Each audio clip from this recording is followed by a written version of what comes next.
سلام كبراتن كبران نايزا يوتيوب channel تخطاتلتي كم يتصنحو نزوان زبالكم حبريتاتات حيزلكم قريبا لكم بركز زبالو حبريتاتات ناب يوتيوب مسلصعنو اغدي ملتوي دما نوتيفيكيشن هبصحكم زيناتات بوان نختكاتاتلون نزا يوتيوب channel سبسكرايب بمقبار نايدول ملكت متواقع ترسعو بفلما كنت تاتو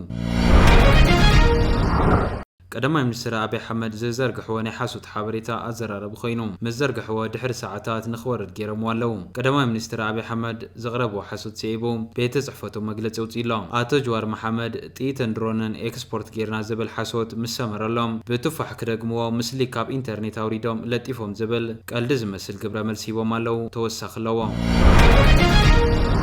تمال اتو ጌታቸው ረዳ ሰለስተ ላዕሎት አዘዝት ሰራዊት ትግራይ መጋደም ሲዒቡ ዝተፈላልዩ መልስታት ይወሃቡለው ናይ ተኽልል ቢሮ ጸጥታ መምርሒና ዘይተግብር ዘይሸምዎ ከሙራድ ዝቁጸር ግላው ስጉምቲ ክብል አፍሊጡ ጊዜያዊ መምሕዳር ቦገኑ ሰራዊት ትግራይ ዝሃቦ መልስ ነጽይጎሎም እዚ ከምዚ ኢሉ እንከሎ ሕወሓት ከንቲባ ዓዲግራት ሓላፍነቱ ተቀቢለሎ ክብል ገሊጽሎም አቶ ጌታቸው ኣብ ልዕሊ ጀነራላት ዘውረዱ እገዳ ሲዒቡ መልሲ ሂቦም ኣለው በዝርዝር ሒዝና ያለና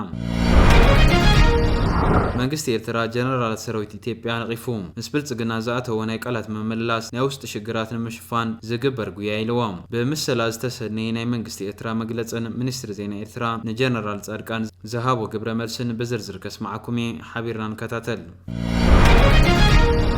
قدما منستر ابي حمد زرقحو ني حسوت حبيرستا يزرربالهم مزرقحو دحر ساعات نخور الجيرم والو ناي بريزيدنت بلصقنا حسوت سيبو بيت صفوتو مغلص وصيلو اتو جوهر محمد بوغنوم قدما منستر ابي ناي درون اكسبورت جميرنا زبل حسوت مسكونلهم بتفح كدغمو مسل كاب انترنت قديحهم تاقيعهم زبل قلد زحوسه غبره مسيبهم قدما منستر ابي حمد شورت ميمور نزبل وحزب ايثيوبيا ناي حسوت حبيرتا انتبون غوغوي زربان تزاربون مسمع استلمدايو اب قربا ام مفريطيت فابريكا ترخيبهم اب شدش دقائق زربهم زحلفو ناي حاسوت حبريتات سمعين يرو تمال مشات دما على 5 مليون ساعبتي ابزلو فيسبوك من على حدنت بشومنت مليون ساعبتي ابزلو غصا تويتر من زفرنا يوفاح راي وزبل زرقحو مسلي ازرر بخوين اللوم او امريكا زفريت فحاتن مشط اب انترنت كابز تزرقحو زوسدو مسلي كمون اب هندي حدا حرستي زفريو تفاح كيتر فتح حزوم ناي تفاح فرياتنا يعبالو قبل قليصم نيرهم قدم حجين حزب ايثيوبيا بمقبر اسخاكيل كاخا بسرنا يطرح نعلم تعريف كاخا كم زبل وعينت مخانيو ناي حجي ناي حاسوت حبريتا دما كابتم ناي قدم حجي فليز بلن ازرر بنزغبرو بهندبات كاب قصاتهم ملايميو ابز سمن ام مفري فابريكا طيات ترخيبهم تانك سريحنا طيت اكسبورت كيرنا زبلو ناي حاسوت حبريتات محلافهم سيعبو حجي دما بتفح مدقامون بزملكات ملس كاب زهابو والكسوات دما تم قداماي اتو جوار محمديوم ناي طيت درونن اكسبورت زبل حاسوت مسمرلهم بتفح كدغمو مسلتات كاب انترنت قلبيطوم تاقيعهم زبل ملغت حليفهم مالهم از كل سيعبو مخانيو نقدم منستر ابي حمد نمكلخال بيت صحفت قدماي منستر مغلص حيزوت يزلهم نقدم منستر ابي زغاغيو كللاتن ورداتاتن زبل تحسته زلو مغلص وصيلهم ازي جيغا نخيد گم دما سغمتي وسدالو كبل غليصوم اتي جيغا اريمنا يالنا اب قصالي تخكلኛ تفاحات اميدا قربو يميبل مغلص بيت صحفت قدماي منستر اب قربا واندما كان بعل فانان ايبيسين زامسلو ناي تگزازا لسانات بناي تفاح ورا كم زملو تثبيت يقبر نزون انتخونا اتو جوار مرسلوم تمالاتو ጌታቸው ረዳ ሰለስተ አዝት ሰራዊት መጋደም ሲዒቡ ዝተፈላልዩ መልስታት ይወሃቡለዎም ናይ ተኽልል ቤት ጽሕፈት ሰላምን ጸጥታን መምርሒና ዘይሰዓበ ዝውሰድ ስጉምቲ ዘይሸምካዮ ከሙራድ ዝቁጸሪ ክብል መልሲ ሂቡ እቲ ግዜያዊ መምሕዳር ወገኑ እቲ ሰራዊት ዝሃቦ መልሲ ደጊሙ ነጽግወሎም ኣብ ክልል ትግራይ ዘሎ ኩነታት ፖለቲካዊ ፍልልያቱ ዝሓየለሉን ኣብ ዘተሓሳስብን ኩነታት ዝበጽሕ ኮይኑሎም አቶ ጌታቸው ረዳ ትማል ኣብ ዝሃቦ መግለጺ ብምሸት ኣብ ሰማያት ትግራይ ናይ ውግእ ነፈርቲ ድምፂ ከም ዝተሰምዐን ናይ ድሮን ዑደት ከም ዝተኻየደን ሓቢሮም ነይሮም ቅድሚ ማዓታት ሓቢርና ኣብ ዝነበርና ዜና ብዘረጋግጽ መልክዑ ዘባው ወጥሪ ዘሎ ዋላ እኳ ትኾነ ኣብ ተኸለል ዘሎ ፖለቲከኛታት ግና ነነባዕሎም ናይ ምክሳስ መገዲ መሪጾም ይርከቡ አቶ ጌታቸው ረዳ ካብ ወርሒ መጋቢት ጀሚሮም ምርድዳ ክሳብ ዝግበር ብዝብል ጊዜያዊ እገዳም ተመሓላሊፎም ኣሎ ብዝብል ጀነራል ዮሃንስ ወልደ ጊዮርጊስን ሜጀር ጀነራል ማሾ በየነን ብርጋዴር ጀነራል ምግበይ ሃይለን ምጥቃሶም ዝፍለጥ እዩ ፕሬዝዳንት ጌታቸው ኣብ ዝጸሓፍዎ ደብዳቤ እቶም ጀነራላት ብጊዜያውነት ዝተኣገዱ ካብ ናይ መንግስቲ ውሳነ ወጻኢ ናይ ክልል ህዝብን መናእሰይን መንእሰይን ናብ ዕገርገር ሓይልታት ጸጥታ ናብ ግጭት ሕድሕድ ንኽኣቱ ዝገብር ምንቅስቓሳት ስለር ዘርኢ ይብል። ናይቶም ጀነራላት ምንቅስቓሳት ህዝቢ ናብ ዘይወጾ መዓሙቕ ዘእቲ ክብሉ ድማ ይውስኹ። ናይ ፕሬዚዳንት ጌታቸው ረዳ ውሳነ ስዒቡ ናይታ ክልል ቤት ጽሕፈት ቢሮ ሰላምን ጸጥታን ናይ ገበነኛታት ጠበቓ ምዃን ይኣክል ብዝብል ኣርስቲ ኣብ ዘውፅኦ መግለጺ ነቲ ውሳነ ከም ዘይቅበሎ ዕላወ ገይሩሎ። ናይ እገዳ ስጉምቲ ዝተመሓላለፉ ኣብ ልዕሊ ገበነኛታት ተግባራዊ ስጉምቲ ምውሳድ ስለ ዝተጀመረ ኢሉ ግዜያዊ ምምሕዳር ኣብ ልዕሊ 3 ጀነራላት ዘሕለፎ ናይ እገዳ ውሳነ ትካላዊ ኣሰራርሓን ሕግን ዘይማእኸለ ክብል ነጺግዎ ኣሎ። ዘይሻሙ ዘውርዲ ብምባል ንውሳነ ግዜያዊ ምምሕዳር ዝገለጾ መግለጺ ሓይልታት ጸጥታ ብውልቀ ዝተወሰደ ስጉምቲ ብምዃኑ ተቐባልነት የብሉን። ጥራሕ ዘይኮነስ ስልጣንካ ተጠቒምካ ገበንን ገበነኛታትን ንምቁጽጻር ዝግበር ጻዕሪ ናብ ድሕሪት ዝመልስ ብምዃኑ ደው ክብል ይግባእ ክብል ተሓሳሲቡ ዝተጀመረ ሕግን ሕገ መንግስትን ናይ ምኽባር ስራሕ ተጠናኺሩ ከም ዝቕጽል ንህዝብና ክነፍልጥ እንደሊ ይብል መግለጺ እቲ ሰራዊት። ነዚ ስዒቡ ድማ ግዜያዊ ምምሕዳር ክልል ትግራይ መልሲ ይብሎም። ቤት ጽሕፈት ሰላም ጸጥታን ግዜያዊ ምምሕዳር ዝወሰደ ስጉምቲ ብዝጻረር መልክዑ ሓላፍነት ዝጎደሎ መግለጺ ውፅኢሎ ይብል። ብቤት ጽሕፈት ሰላምን ጸጥታን ዝወፁ መግለጺታት ናይታ ክልል ሽግር ዘጋድዱ ነባዕሉ ናይ መንግስቲ ኣካል ከይኮነ ንሓደ ጉጅለ ዘገልግል ወታደራዊ ክንፊ ከም ዝኾነ ብግልጽ ዘመላኽት ኮይነሎ ብምባል ይቕጽል። ነቲ ቤት ጽሕፈት ብወራር መሬት ብስርቂ ሓፂነ መፂን ብዕደና መዓድን ረዳእታን ዘይሕጋዊ ምዝውዋር ሰባትን ስጉምቲ ንኽወስድ ዝተጸረየ ጸብጻብ በፂሕዎ ዋላ እኳ ተነበረ ንዑ ብምግዳፍ ሕጂ ናይ መንግስቲ መዋቕር ምፍራሱ ገና ከም ሕጋዊ ገይሩ ምውሳዱ ውግንንኡ ንመን ከም ዝኾነ ዘርኢ ኢሉ ግዜያዊ ምምሕዳር። መግለጺ ቤት ጽሕፈት ሰላም ጸጥታን ናይ መንግስቲ መዋቕር ዘይኮነ ናይ ጉጅለ ሕወሓት ቅዳሕ እዩ ክእረሙ ይግባእ ኢሉ። እዚ ተዘይኮይኑ ግና ስዒቦም ንዝመፁ ጉዳያት ሓላፍነት ዝወስድ እቲ ኣመራርሓ ክኸውን ክብል ገሊጹሎ።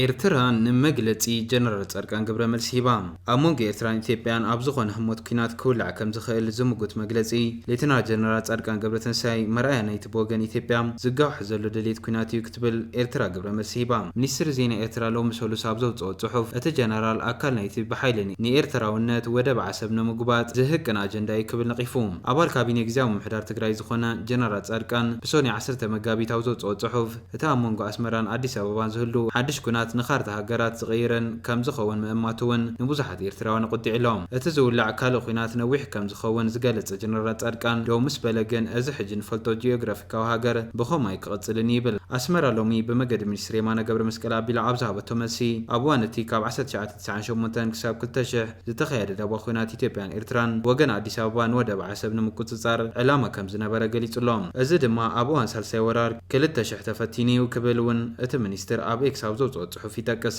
እቲ ከም ጠቕላላ ሓለቓ ስታፍ ሰራዊት ኢትዮጵያ ብምዃን ነቱ ደባዊ ኩናት ዝመርሐ ጀነራል ጻድቃን ነቲ ኣካል ሉዓላውነት ግዛት ኤርትራ ዝኾነት ወደብ ዓሰብ ኣብ ትሕቲ ዋንነት ኢትዮጵያ ክትኣትው ኣለዋ ዝብል መግለጺ ከም ዝነበሮ መርገጺኡ ከም ዘይቀየረን ኣብ ጉንበት 2020 ኣብ ዘካየደ ቃለ መሕትት ተዛሪቡ ነይሩ እዩ። ዓለም ለኻዊ ናይ ኤንቫይሮንመንት ኣከባቢ ውዕላት መሰረት ብምግባር ከም ብሓዱሽ ዝረኣየሉ መገዲ የሰላስል ምንባር እውን ጠቒሱ እዩ። እዚ ኣብ ሓንጎለይ እናተመላለሰ እንከሎ ኤርትራ ወሪራ ስለዚ ነዚ ባዕሎም ዝጀመርዎ ኩናት መበገሲ ጌርና ብምሉእ ነቲ ምስ ኢጣልያ ዝተገብረ ዓለም ለኻዊ ስምምዕ ከም ብሓድሽ ክረአ ክንገብር ዕድል ፈጢሩልና ስለ ዘሎ ነቲ ዕድል ንጠቐመሉ ዝብል ኣረኣያ ነይሩኒ ይብል እቲ ጀኔራል። ስለዚ ኢትዮጵያ ናይ ቀይሕ ባሕሪ ሓይሊ ክትኮነሉ ዘኽእል ኩነታት እንተተኻኢሉ ብሰላማዊ መንገዲ ብስምምዕ ክመጽእ ኣለዎ። እንተዘይኮይኑ ግና ናይ ግዜ ጉዳይ እንተዘይኮይኑ ኩናት ምውላዕ ኣይተርፎን ክብል እውን ኣሚቱ ነይሩ። ኣብቲ ኣብ ቅልውላው ዝርከብ ፖለቲካ ትግራይ ኣንጻር እቶም ምስ ኤርትራ ርክብ ኣለዎም ዝበሃሉ ዝበዝሑ ኣዘዝቲ ሰራዊት ተሰሊፉ ዘሎ ጻድቃን ክልል ትግራይ ዳግመ ናብ ዓውደ ውግእ ከይትምለስ ዘለዎ ስጋት ብምግላጽ ኣብ መንጎ መንግስታት ኢትዮጵያን ኤርትራን ዝነበረ ምሕዝነት ቀስ በቐስ ምንቅልቃሉ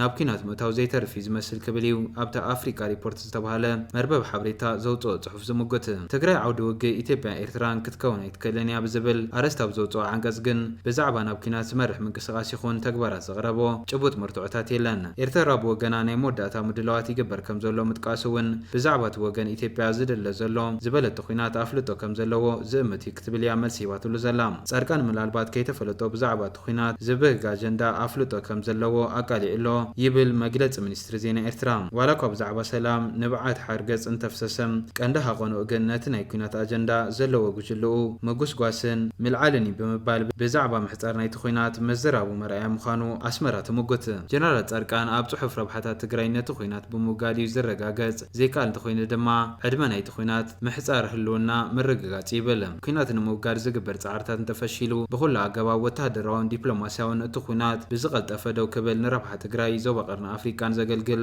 ምዃኑ ትበዓል ስልጣን ግዚያዊ ምሕዳር ትግራይ ዘለዎ እምነታ ነፂሩሎ ንሰላም ዘሎ ዕድላት ይጸብጸብ ከም ዘሎ ዝገለጸት ተጋዳላይ ሕወሓት ዝነበረ ጻድቃን ግጭታት ንምውጋድ ኩሉ መንገድታት ብህጹጽ ክድህሰስ ኣለዎ ኢሉ ምርጫ ትግራይ ሰላም ክትመርጽ እዩ ዝተሰቓየቶ ይኣኽላ ግና ኣብዚ መራሕቲ ኣብ ክንዲ ልዝብ ጎነፅ ዝመርጽሉ ደበና ኩናት ኣብ ዘንጸላለወሉ እዋን ትግራይ ዓውደ ውግእ ኣስመራን ኣዲስ ኣበባን ክትከውን ዘለዋ ዕድል ኣዝዩ ግህድ እዩ ብምባል ዘለዎ ስጋት ኣፍሊጡ እዩ ሚኒስትር ዜና ኤርትራ ድማ ኣብዚ ሂቦ ዘሎ ግብረ መሲ ጀነራል ጻድቃን ካብ 1996 ኣትሒዙ ዝምድና ኤርትራን ኢትዮጵያን ጽቡቕ ኣብ ዝነበረሉ እዋን ኢትዮጵያ ዓሰብ ክትሕዝ ኣለዋ ዝብል ሕልምታት ኣጀንዳታትን ከም ዝነበሮን ኣብ 1998 ክሳብ 2000 ድማ ኣብ ዝነበረ ኩነታት እውን ብተመሳሳል ከምኡ ዓይነት ሕልምን ኣጀንዳን ዕላማታትን በመሓዝ ከም ዝተንቀሳቐሰን ኣብዚ ሕጂ እዋን ድማ ብወገን ስርዓት ብልጽግና ኣንጻር ኤርትራ መንግስቲ ኤርትራን ይግበር ኣብ ዘሎ ጻውዒት ኩናት ምስኦም ተሓዊሱ ከምዚ ዓይነት ጌጋ ሓበሬታ ክህብ ንዕዘብ ኣለና ኢልዎ ኣሎ ስለዚ ድማ ጀነራል ጻድቃን ትማል ዝሃቡ ሓበሬታ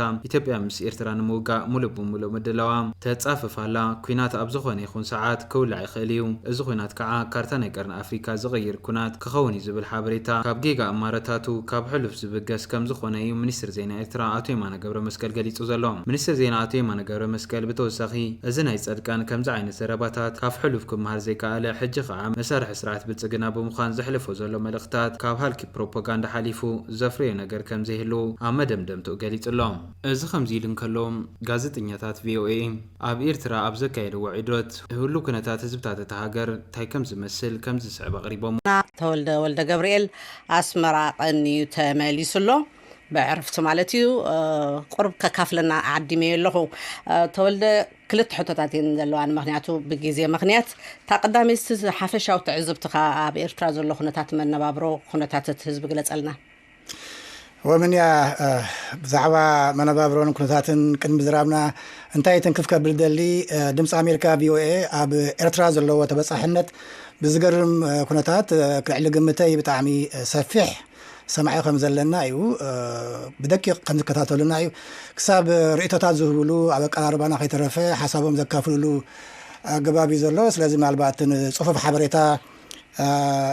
ولا سيرفي يقبلوا خون ودا حساس يقبلوا خون زحاشه مخونه نبتنا برا كنكيت خوينا قدمي كلتا عامت فرقان كيدنيره لومي زياده اي حزب من قسقاس ري بنفنك مسكوت كيت سفح زغونا ناي حزب من قسقاس ري ابتي كتما اب قطرات ونكم كنا كتما يكون نمبر بزغونا خوينو تي حدا زراخو حدا فتح الكتريك درجه تفتح بالك قال كاب طر جميرو زي تفتح ما يالو ناي ما يتقم كم زلو رايكاتي خالتنا برا تي دشيت علاقات مولئو سبن كم عقمو يجزء عقم زي بلو عبد القنات نبر زغونا خوينو كن مولئي دكانات زلوس زبها ينقساس طبعا كل قربا زسكف كنت تراعي وتسمع زبهلالو اب مفارق ورحلكاتيت بريزيدنت ايثيوبيا نبر دكتور مولاتو تشومي عمر بحابريتا الجزيره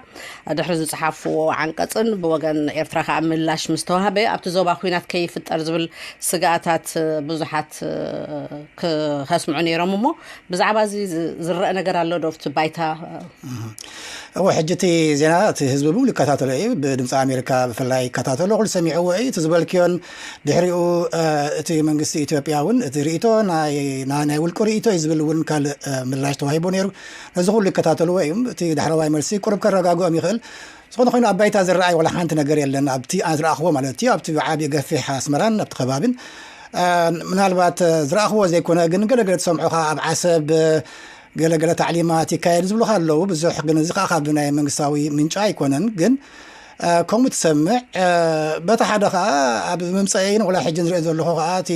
ምብራቃዊ እዝ ዝበሃል ሰራዊት ናይ ኤርትራ ከዓ ኣብ ስፖርታዊ ንጥፈታት ከም ዘሎ ይርአየካ ኣብ ሽለታ ኩዕሶ እግሪ ካልእን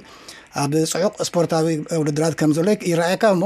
ኣብ ባይታ ብሓፂር ንሕተኺ ግን ዝኾነ ነገራት ናይ ሚሊታሪ ወታደራዊ ምንቅስቓሳት ኣይረኣይን